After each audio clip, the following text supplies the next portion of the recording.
Hey guys, બે ભગત પૂજા કરી રહ્યા છે અને હું માળા કરી રહ્યો છું. આ માળા કેવી લાગી તમે કોમેન્ટ કરજો. મારા પાટલા સસુ હેતલબેને મને આપી. મારી જૂની માળા આવે આયાંશ ફેરવવાનો.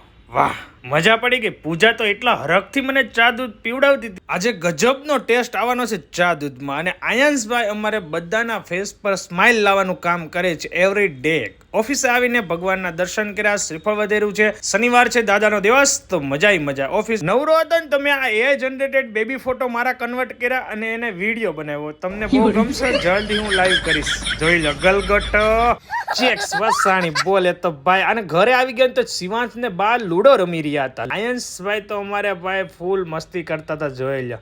કાંઈ ન ઘટે, મોજે મોજ. અને આવી ગયા રોંઢે ચા પીવા. સદભાવનાની ચા પીને આવી ગયા. એસએમસી માં કેવો ઠંડો પવન આવતો હતો અંદર. બહાર આવીને બધું ગરમી થઈ ગયેલી. બહાર નીકળીને ઠંડુ કરી લે, મસ્ત શેરડીનો રસ પી લે. ઓફિસે આવીને હવે ભાઈ વર્ક આજનું ડન કરી જોઈએ. ઘરે ગયા તો સુવિચાર વાંચો. ઘરે પછી ફર્સ્ટ ક્લાસ રેડી થઈને ભોજન કરીને આવી ગયા નીચે. આયંશભાઈ મસ્તી કરતા હતા, શિવાંશભાઈ એની મસ્તીમાં હતા. બંનેને લઈ ગયો પછી લિફ્ટમાં રમતા ઘરે. સવાર પડી ગયો, વિડીયો એન્ડ કરવાનું ભૂલી ગયો તો સવારે વિડીયો એન્ડ કરી દે. અમે જઈએ છીએ ડુમ્મસ. નેક્સ્ટ બ્લોગમાં ડુમ્મસ મજા આવશે. બાય જય સ્વામિનારાયણ.